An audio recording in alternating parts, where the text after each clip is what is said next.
ইমামে রাজি তাফসীর কবিরে লেখেন, তওবাকারীর অনুশোচনা হলো কি হলো না তার প্রমাণ কি? ফখরুদ্দিন রাজি তার তাফসীরে লেখেন, শুকনা কাঠের মধ্যে আগুন দিলে ধোঁয়া যেমন বের হয়, ধোঁয়া বের হলে বুঝতে হবে কাঠে আগুন লেগেছে। অনুশোচনার আগুনে যখন বান্দা তার গুনাহকে জ্বালায় দেয়, চোখ থেকে টপ টপ করে পানি ঝরতে থাকে। বান্দার চোখ থেকে পানি ঝরলে বুঝতে হবে তার কলিজায় গুনাহর কারণে আগুন জ্বলেছে। সুবহানাল্লাহ। তওবা কিভাবে করতে হয় নূর নবী সাল্লাল্লাহু আলাইহি ওয়াসাল্লামের সাহাবীগণ তাও উম্মতকে শিখায় গেছে। আমি একটা হাদিস শোনাই আপনাদের। হযরত আলী রাদিয়াল্লাহু তাআলা বর্ণনা করেন,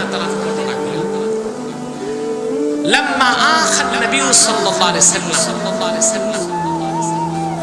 বাইনাল আনসার ওয়াল মুহাজিরিন আখা বাইনা সাঈদ ইবনে আব্দুর রহমান ওয়া সা'লাবাতাল আনসারী রাদিয়াল্লাহু তাআলা।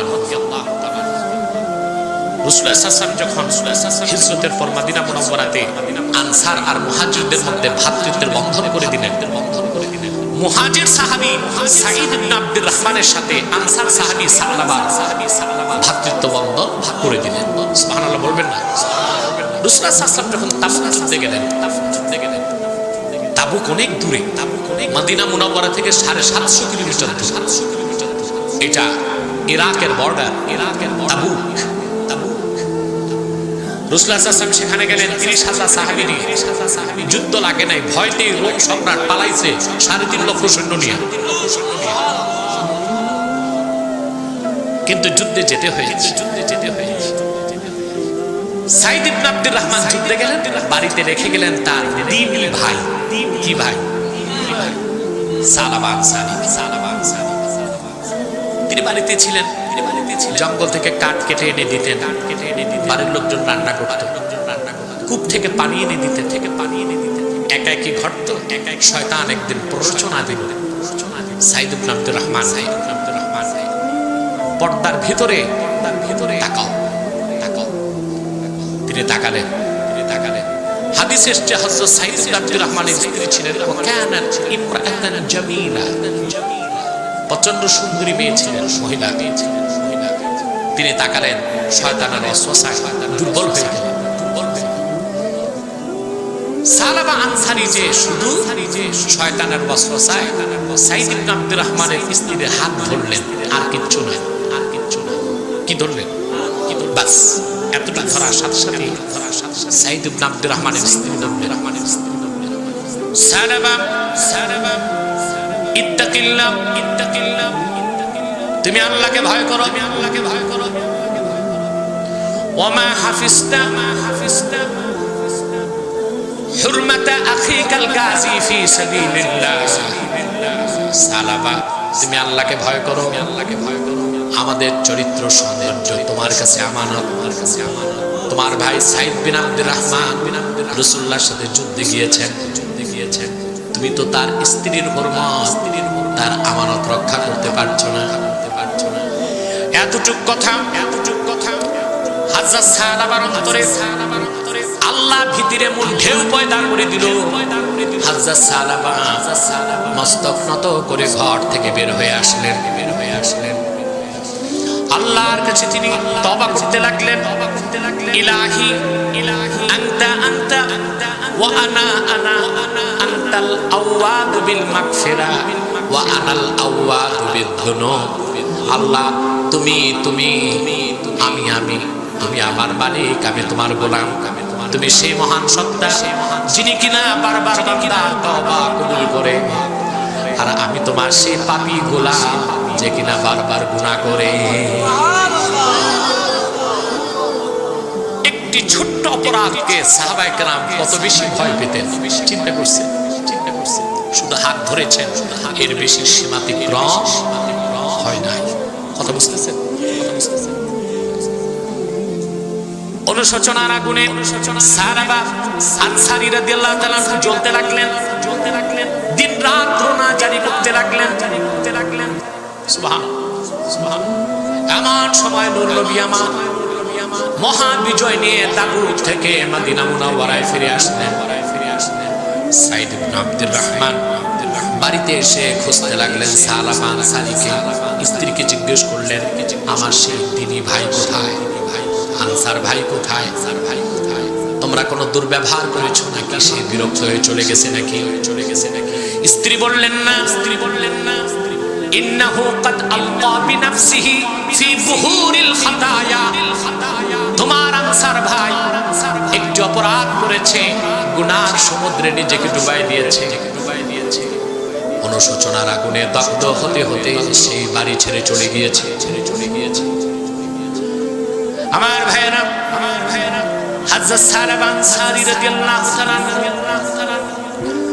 বাড়িতে তার স্ত্রী ছিল না, ছোট্ট একটি মেয়ে ছিল, নিষ্পাপ মেয়ে। হাদিসে তার নাম এসেছে হযরত খিমসানা। মেয়েটিকে ডেকে বলল, মা, আমি বড় অপরাধ করেছি, তুমি আমার পায়ে হাতের মধ্যে জিঞ্জির লাগিয়ে দাও, পায়ের মধ্যে বেড়ি পরিয়ে দাও, যতক্ষণ পর্যন্ত আল্লাহর পক্ষ থেকে আমার গুনাহ মাফের সুসংবাদ আমি না পাবো, আমি আসামির দৃশ্য থেকে নিজকে মুক্ত করব না। সালামা আনসারী চলে গেলেন আবু বকর সিদ্দিক রাদিয়াল্লাহু তাআলা আনহুর বাড়িতে। যে তিনি বললেন, ইয়া আবা বকর, قد لامست امرأة أخي الغازي في سبيل الله। আবু বকর, আমি একটা অপরাধ করেছি, আল্লাহর পথে যুদ্ধরত আমার ভাই একজন সাহাবীর স্ত্রীর গায়ে আমি স্পর্শ করেছি। হাল্লি মিন তওবা, আমার কোনো তওবার ব্যবস্থা আছে নাকি? সিদ্দিক আকবর বললেন, উখরুজ মিন ইনদি, বের হয়ে যাও আমার কাছ থেকে, তোমার মতো পাপীর তওবা আছে বলে আমি আবু বকর মনে করি না। তিনিও ফিরিয়ে দিলেন। গেলেন হযরত ওমরের কাছে, তিনিও ফিরিয়ে দিলেন। গেলেন রাসূলুল্লাহ সাল্লাল্লাহু আলাইহি ওয়াসাল্লামের কাছে। আল্লাহ রাসূল সাল্লাল্লাহু আলাইহি ওয়াসাল্লাম তার এই বেড়ি, তার জিঞ্জির দেখে বলেন, সালামা, তুমি জাহান্নামীদের কথা মনে করিয়ে দিলে। কি সমস্যা তোমার, কি সমস্যা? তিনি সব কথা বললেন। ইন্নী লামাস্তু ইমরাআতা আখি আল গাজী ফি সাবিলিল্লাহ। আমি আপনার সাহাবী মুজাহিদ সাইদ ইবনে আব্দুর রহমানের স্ত্রীর গায়ে হাত দিয়েছি। এর বেশি কিছু? নারাজ হয়ে রাসূলুল্লাহ সাল্লাল্লাহু আলাইহি ওয়াসাল্লাম চেহারাটা ফিরিয়ে নিলেন। সালামা বের হয়ে গেলেন। বাড়িতে আর গেলেন না, চলে গেলেন পাহাড়ে। জিঞ্জির, বেড়ি নিয়ে আল্লাহর পক্ষ থেকে জিবরিল চলে আসে। আল্লাহ ডাক দিয়ে বললেন, হাবিবি আম খালাকতাল খালকা আও আনা। বান্দা কি আপনি বানাইছেন না আমি বানাইছেন? রাসূলুল্লাহ বললেন, নাআম ইয়া সাইয়্যিদি আনতা খালাকতাল খালকা। মালিক তুমি বানাইছো। আল্লাহ ডাক দিয়ে বললেন, হাবিব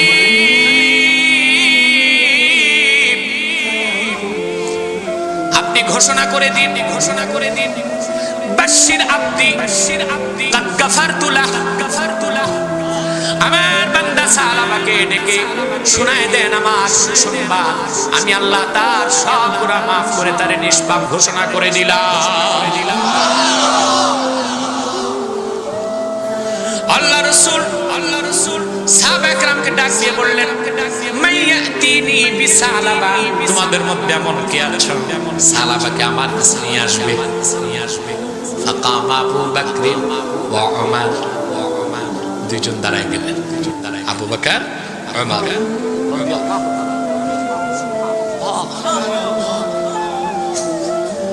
আরো দুইজন দাঁড়ালেন, হযরত সালমান, হযরত আলী। রাসূলুল্লাহ সাল্লাল্লাহু আলাইহি ওয়াসাল্লাম বলেন, আবু বকর ওমর বসো, সালমান আর আলী তোমরা যাও নিয়ে আসো। হযরত সালমান, হযরত আলী চড়ে গেলেন পাহাড়ে। খোঁজাখুঁজি করে কোথাও পেলেন না। এক রাখালকে দেখে জিজ্ঞেস করলেন, হাল রাআইতা রাজুলাম মিন আসহাবি রাসূলিল্লাহি সাল্লাল্লাহু আলাইহি ওয়াসাল্লাম। ওরে রাখাল, আল্লাহ রাসূলের কোন সাহাবীকে দেখেছো নাকি? রাখাল জবাব দিল, আলী, সালমান, আমার মনে হয় ইন্নাকুমা তাকলুবানে আল হারিবা মিন আযাবিল্লাহ। আমার মনে হয় তোমরা দুইজন এমন একজন ব্যক্তিকে তালাশ করছো যে কিনা আল্লাহর আযাব থেকে দৌড়ে পালিয়ে আল্লাহর রহমতের দিকে ছুটছে। হযরত আলী বললেন, হ্যাঁ, তিনি সালাবা আনসারী। রাখাল বলল, অপেক্ষা করো, সূর্য যখন ডুবে যাবে এই পাহাড়ের চূড়ায় গাছের নিচে সালাবা আসবে। এখানে এসে মাগরিব নামাজ পড়ে এসে তওবা শুরু করে, সারা রাত আল্লাহর কাছে রোনাজারি করে। সূর্য ডুবে গেল। হযরত আলী এবং সালমান দেখলেন পাহাড়ের চূড়ায় বৃক্ষের নিচে হযরত সালাবা চলে এসেছেন। হাতে তার জিঞ্জির পরা, পায়ে তার বেড়ি পড়া। সাজদায় যে আল্লাহকে ডাক দিয়ে সে পুরনো কথাই বলছেন, ইলাহি আনতা আনতা ওয়া আনা আনা আনতাল আওয়াদু বিল মাগফিরা ওয়া আনাল আওয়াদু বিদ-দুনুব। মালিক, তুমি, আমি তোমার নগণ্য গোলাম বান্দা। তুমি বারবার তওবা কবুল করো আর আমি বারবার গুনাহ করি। হযরত আলী যে তার ডান হাত ধরলেন, সালমান যে বাম হাত ধরলেন আর বললেন, কুম ইয়া সালাবা, সালাবা দাঁড়িয়ে যাও, আর তোমার গুনাহ জারি করতে হবে না। আল্লাহ ঘোষণা করেছেন তোমার সব গুনাহ তিনি মাফ করে দিয়েছেন। এবার বললেন, চলো, আল্লাহ রাসূল তোমাকে ডেকেছেন। জীর্ণ শীর্ণ ক্ষুধার্ত বুভুক্ষ সাহাবী খাওয়া দাওয়ার কথা ভুলে গেছেন, তওবা করে চললেন। হাঁটতে পারেন না। আলী ধরলেন ডান হাত, সালমান বাম হাত ধরে নিয়ে আসলেন মসজিদ নববীতে। মাগরিবের আযান হয়ে গিয়েছে। হযরত বেলাল ইকামত দিয়ে দিয়েছেন। রাসূলুল্লাহ নামাজ শুরু করেছেন। পেছনের কাতারে যে হযরত আলী দাঁড়ালেন, সালমান দাঁড়ালেন, পাশে দাঁড়ালেন সালাবা আনসারী। রাসূলুল্লাহ প্রথম রাকাতে পড়লেন সূরা তাকাসুর, আলহাকুমুত তাকাসুর। এই আয়াত শুনে সাহাবী চিৎকার দিলেন একটি। রাসূলুল্লাহ যখন পড়লেন হাত্তা যুরতুমুল মাকাবির, সাহাবী দ্বিতীয় চিৎকার দিয়ে বেহুশ হয়ে জমিনে উঠে পড়লেন। নামাজ শেষ। সাহাবায়ে কেরাম তাকে জড়ো করে ধরলেন। রাসূলুল্লাহ বললেন, ইয়া সালমান ইনদাহ আলাইহিল মা, তার মাথায় পানি দাও। হযরত সালমান তার মাথাটা হযরত সালাবার মুখের কাছে নিয়ে কিছুক্ষণ পরে বললেন, ইয়া রাসূলুল্লাহ, পানি দিলে কাজ হবে না। কাদ ফারাকাত দুনিয়া। এই সাহাবী তওবার আগুনে জ্বলতে জ্বলতে দুনিয়া ত্যাগ করে আল্লাহর কাছে চলে গিয়েছে। দরজার বাহিরে মেয়েটি দাঁড়িয়ে আছে। মেয়েটি রাসূলুল্লাহর কাছে অনুমতি চাইলো, ইয়া রাসূলুল্লাহ, ইয়া হাবিবাল্লাহ, যদি আপনি অনুমতি দেন আমি ভিতরে আসতে চাই, আমার বাবার কি হলো দেখতে চাই। রাসূলুল্লাহ অনুমতি দিলেন। মেয়েটি ভিতরে আসলো। ডান হাত বাবার কপালের মধ্যে রেখে বলল, বাবা, তুমি তো জানো আমার মা নেই, ভাই নাই, বোন নেই, আমি একা। তুমি আমাকে ছেড়ে চলে গেলে আমি থাকবো কেমন করে? আল্লাহ রাসূল বললেন, হিমসানা, তোমার চিন্তার কোনো কারণ নেই। আজ থেকে আমি রাসূল হলাম তোমার বাবার মতো। আয়েশা তোমার মায়ের মতো, ফাতেমা তোমার বোনের মতো। মেয়েটি বলল, আমার আর কোনো দুঃখ নাই, কষ্ট নাই। রাসূলুল্লাহ সাল্লাল্লাহু আলাইহি ওয়াসাল্লাম বললেন, সাহাবীরা সালাবার গোসল দাও, কাফন পরাও। আমি রাসূল নিজে তার জানাজার নামাজ পড়াবো। গোসল হয়ে গেল, কাফন দেওয়া হয়ে গেল, জান্নাতুল বাকিতে কবর খনন হয়ে গেল। জানাজা পড়াবার জন্য রাসূলুল্লাহ হাঁটতে লাগলেন। পিছনে খাট আসতেছে। হযরত আলী বলেন, কবরের কাছাকাছি যাওয়ার পর দেখলাম নবী সাল্লাল্লাহু আলাইহি ওয়াসাল্লাম বৃদ্ধাঙ্গুলের উপর ভর করে করে হেঁটে যাচ্ছে। পুরো পায়ের তালু জমিনে রাখেন নাই। দাফনের পর জিজ্ঞেস করলাম, ইয়া রাসূলুল্লাহ, ইয়া হাবিবাল্লাহ, আপনি পুরো পায়ের তালু কেন রাখলেন না মাটিতে? বৃদ্ধাঙ্গুলিতে ভর করে কেন গেলেন? আল্লাহ রাসূল বললেন, আলী, সালাবার তওবার কারণে এত বেশি তার মর্যাদা বেড়ে গিয়েছে। আল্লাহ পাক আকাশের সব দরজা খুলে দিয়েছেন। এত বেশি রহমতের ফেরেশতা তার জানাজার নামাজে শরীক হতে মদিনা মুনাওয়ারাতে এসেছে। মা কদারতু আন বাতেনা কাদামাইয়া মিন কাসরাতিল মালায়েকা, ফেরেশতার আধিক্যের কারণে আমি রাসূল মদিনা মুনাওয়ারার মাটিতে পুরা পায়ের তালু রাখার জায়গা পাই নাই।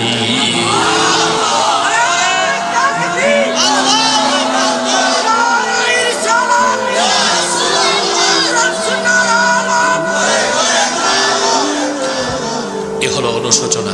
এটা কি? তওবার কয়টা ভিত্তি? প্রথম কি? তওবা নাসুহা। তওবা এটা যে নসুহা বেগমের তওবা না, বুঝতেছেন তো? তওবা নাসুহা তাওবাতান মাকবুলাতান লা তুরাদ্দু, এমন তওবা যা করলে আল্লাহ সাথে সাথে কবুল করেন, ফেরত দেন না। বলেন সুবহানাল্লাহ। ওই তওবার প্রথম শর্ত কি? অনুশোচনা। আল্লাহ রাসূলের সাহাবী একটি ছোট্ট সগীরা গুনার জন্য কি রকম অনুশোচনা করেছে চিন্তা করছেন? সুবহানাল্লাহ। দুই নাম্বার হলো আইয়ুবলিয়া আনিল মাসিয়া, যে ব্যক্তি তওবা করবে গুনার কাজ তাকে ছাড়তে হবে। আপনি সুদের ব্যবসা লাগায় রাখবেন, সব রাতে তওবা করবেন, তওবা হবে না। সুদ ছাড়তে হবে, তওবা করতে হবে। নামাজ পড়বেন না, তওবা করবেন, তওবা হবে না। নামাজ তরক বাদ দিতে হবে, তওবা শুরু করতে হবে। আপনি ঘুষ খাবেন, তওবা করবেন, তওবা হবে না। ঘুষ খাওয়া ছাড়তে হবে, তারপরে তওবা করতে হবে। তওবার দ্বিতীয় শর্ত হলো গুনার কাজ ছাড়তে হবে। ঠিক কিনা বলেন? কত শর্ত গেল? তিন নাম্বার ইয়াজআমা আল্লাহ ইয়াউদা ফিহা আবাদা। সুবহানাল্লাহ। তিন নাম্বার বান্দাকে শপথ করতে হবে জিন্দেগিতে আর কোনোদিন সে যে গুনাহটা ছাড়ছে ওইটা আর করবে না। এই তিন শর্ত যদি পূরণ করতে পারেন আপনার তওবা তাৎক্ষণিক কবুল হয়ে যাবে। বলেন সুবহানাল্লাহ।